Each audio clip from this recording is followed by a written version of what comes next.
Hello guys, welcome back on my YouTube channel. Today we will be discuss about organism responsible for disease. तो organism responsible for disease को discuss करेंगे, जिसको अपन उसके बाद में diagram के थ्रू भी डिस्कस करेंगे कि organism responsible कैसे होता है डिजीज़ को कॉज करने के लिए। तो अपन देखते हैं organism responsible for disease means क्या है इसका। ऑर्गेनिजम्स या माइक्रोब्स। ऑर्गेनिजम्स मीन्स कौन से हो गए, माइक्रो ऑर्गेनिज्म, जैसे वायरस, फंजाई। तो ये सारे क्या हो जाते हैं, ऑर्गेनिजम्स या माइक्रोब्स हो जाते हैं। रेस्पॉन्सिबल फॉर डिजीज, मतलब अपन कैसे कह सकते हैं कि ये रेस्पॉन्सिबल है डिजीज के लिए। जैसे बैक्टीरिया हो गया, ऑर्गेनिज्म या माइक्रो ऑर्गेनिज्म में क्या आते हैं, बैक्टीरिया, फंजाई, वायरस। तो ये सारे क्या होते हैं, माइक्रोब्स होते हैं। तो अपन कैसे कह सकते हैं कि ये डिजीज को कॉज कर रहे हैं, उस चीज को पढ़ेंगे। कौन सा माइक्रोब्स या ऑर्गेनिजम्स डिजीज को कॉज करने के लिए रेस्पॉन्सिबल होते हैं, मतलब क्या क्राइटेरिया है कि अपन कह देते हैं कि ये माइक्रोब्स जो है वो डिजीज को कॉज करेगा। तो उस क्राइटेरिया को पढ़ेंगे। या इसको अपन क्या बोल सकते हैं, आपके एग्जाम में ये भी क्वेश्चन आ सकता है, कोच फिनोमिना क्या है या कोच का हाइपर सेंसिटिविटी फिनोमिना क्या है। तो उसको ही अपन डिस्कस करेंगे, कोच फिनोमिना या कोच का हाइपर सेंसिटिविटी फिनोमिना। तो कोच फिनोमिना क्या बोलता है, रॉबर्ट कोच क्या थे, coach phenomena means Robert Koch का फिनोमिना। रॉबर्ट कोच क्या थे, साइंटिस्ट थे, और रॉबर्ट कोच को ही क्या बोलते हैं, फादर ऑफ बैक्टीरियोलॉजी बोलते हैं। इन्होंने कोच फिनोमिना या हाइपर सेंसिटिविटी फिनोमिना किस में दिया था, माइकोबैक्टीरियम ट्यूबरकुलोसिस में इन्होंने इसको डिस्कवर किया था, और इसलिए इसको कोच फिनोमिना बोलते हैं, क्योंकि रॉबर्ट कोच जो थे साइंटिस्ट थे और इनको ही फादर ऑफ बैक्टीरियोलॉजी बोलते हैं। तो इनका फिनोमिना या थ्योरी क्या बोलता है, he also suggested criteria before blaming the organism responsible for disease। कोई भी ऑर्गेनिज्म है वो डिजीज को कॉज करने के लिए रेस्पॉन्सिबल होगा, तो उसका कुछ क्राइटेरिया होगा। वो को क्या क्राइटेरिया, उसको ही अपन डिस्कस करेंगे। ऐसे नहीं कह सकते कि सारे बैक्टीरिया या सारे जो भी माइक्रोब्स है वो डिजीज को कॉज करते हैं, ऐसा नहीं है। माइक्रोब्स को डिजीज को कॉज करने के लिए, रेस्पॉन्सिबल होने के लिए कुछ क्राइटेरिया होता है, उनको कंप्लीट करना होता है। तो वो क्राइटेरिया ही अपन पढ़ेंगे, उसको ही क्या बोलते हैं, कोच फिनोमिना या हाइपर सेंसिटिविटी फिनोमिना बोलते हैं। It goes and by the name of Koch postulate, यानी कि कोच फिनोमिना, अकॉर्डिंग टू विच।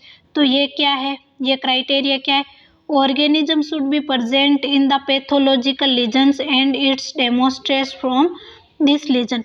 जो भी माइक्रो ऑर्गेनिज्म है वो प्रेजेंट होना चाहिए पैथोलॉजिकल लीजन्स।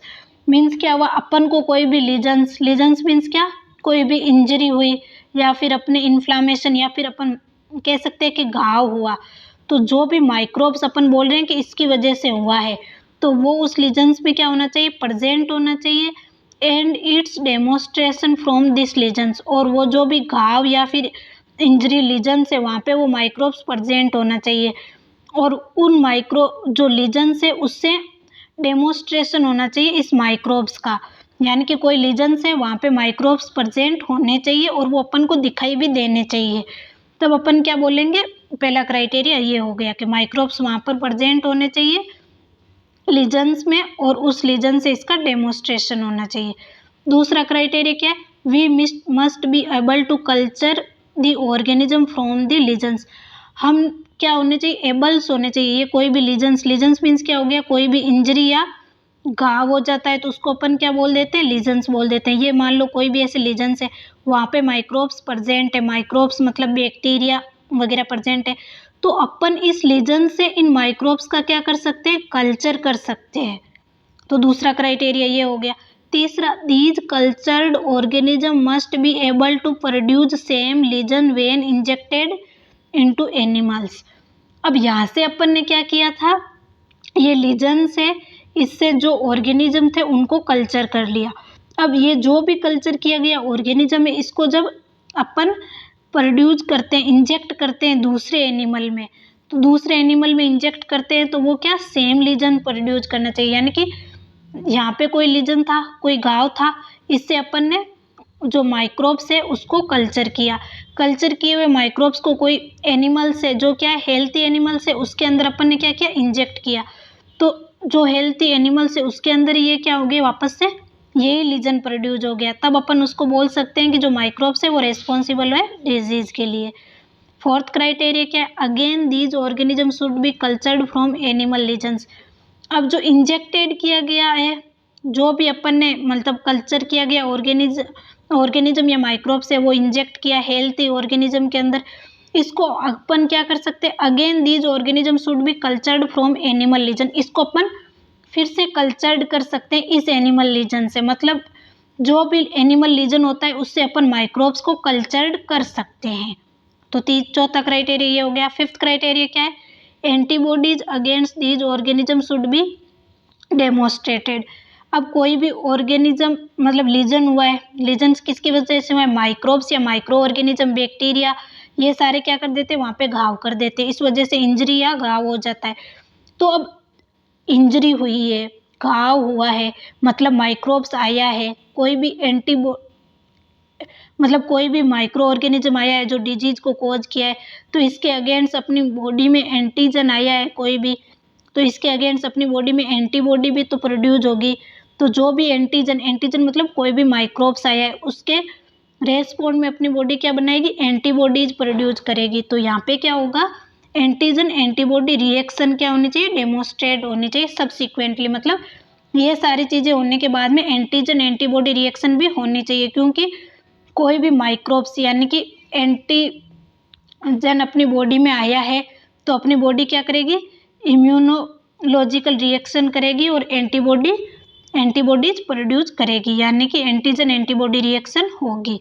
तो ये क्या होते हैं, 5 क्राइटेरिया जब कंप्लीट होते हैं तभी अपन कहते हैं कि कोई भी माइक्रोब्स है वो डिजीज को कॉज कर रहा है। अब अपन इसको डायग्राम से समझते हैं। डायग्राम से कैसे समझते हैं, देखो यहाँ पे क्या दे रखा है, ये हेल्थी ऑर्गेनिज्म है, ये हेल्थी ऑर्गेनिज्म कोई भी मतलब हेल्थी ऑर्गेनिज्म है, तो इसकी जो भी रेड ब्लड सेल होगी वो उनके अंदर क्या होगा, कॉजेटिव एजेंट एब्सेंट होगा, क्योंकि हेल्थी ऑर्गेनिज्म है, इसके अंदर किसी भी प्रकार का घाव, इन्फ्लामेशन, वुंड, ये सब चीज़ें इंजरी नहीं है, तो इसकी जो भी रेड ब्लड सेल होगी वो क्या होगी, कॉजेटिव एजेंट इसके अंदर क्या होगा, मतलब डिजीज कोज करने वाले एजेंट को कॉजेटिव एजेंट बोलते हैं, तो वो एब्सेंट हो जाएगा।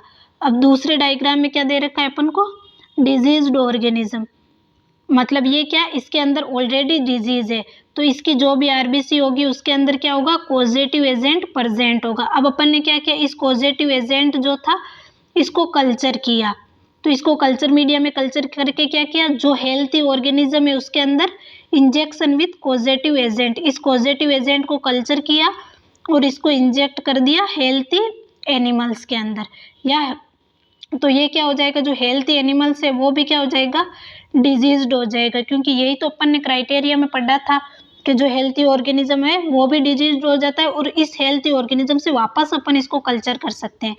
तो अब ये डिजीज्ड हो गया, यानी कि डिजीज्ड कब होगा, जिसमें जब इसमें डिजीज कोज करने वाले एजेंट प्रेजेंट होंगे, तो इसके अंदर भी क्या हो जाता है, कॉजेटिव एजेंट प्रेजेंट हो जाता है अब इसके अंदर।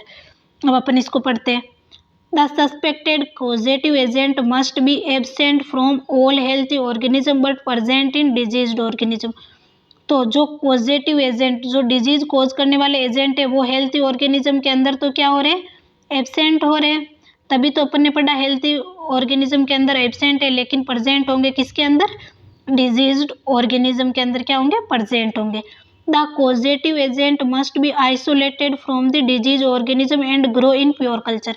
अब अपन क्या करेंगे, इस डिजीज्ड ऑर्गेनिज्म से क्या करेंगे, जो कॉजेटिव एजेंट है उसको क्या करेंगे, आइसोलेट करेंगे, आइसोलेट करके उसको कल्चर करके अपन क्या करेंगे, जो हेल्थी ऑर्गेनिज्म है उसके अंदर इंजेक्ट करेंगे और वो भी क्या हो जाएगा, पॉजिटिव एजेंट की तरह बिहेव करेगा।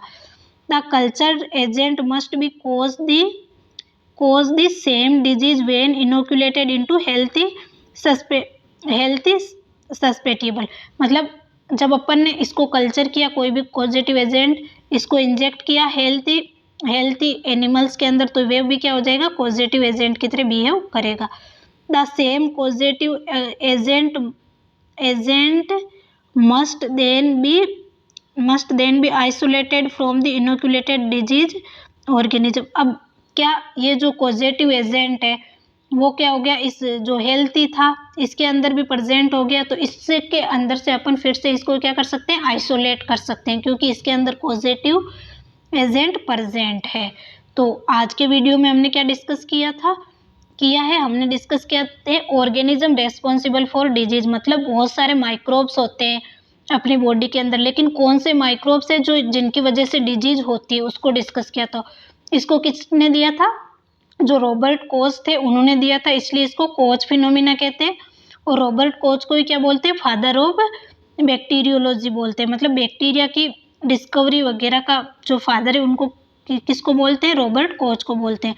और इसको हाइपर सेंसिटिविटी फिनोमिना भी बोलते हैं। इसके लिए क्या क्या क्राइटेरिया थे, इसके लिए 5 क्राइटेरिया थे जो अपन ने डिस्कस किया, और इसको डायग्राम से भी अपन ने 5 क्राइटेरिया को डिस्कस किया। मतलब जो हेल्थी ऑर्गेनिज्म था उसके अंदर कॉजेटिव एजेंट नहीं होंगे, डिजीज ऑर्गेनिज्म जो होंगे उनके अंदर कॉजेटिव एजेंट होंगे, और जो कॉजेटिव एजेंट है उनको कल्चर करके अपन जो हेल्थी ऑर्गेनिज्म है उसको भी क्या कर सकते हैं, पॉजिटिव एजेंट की तरह बना सकते हैं।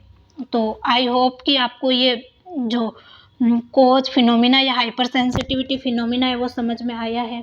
Thank you.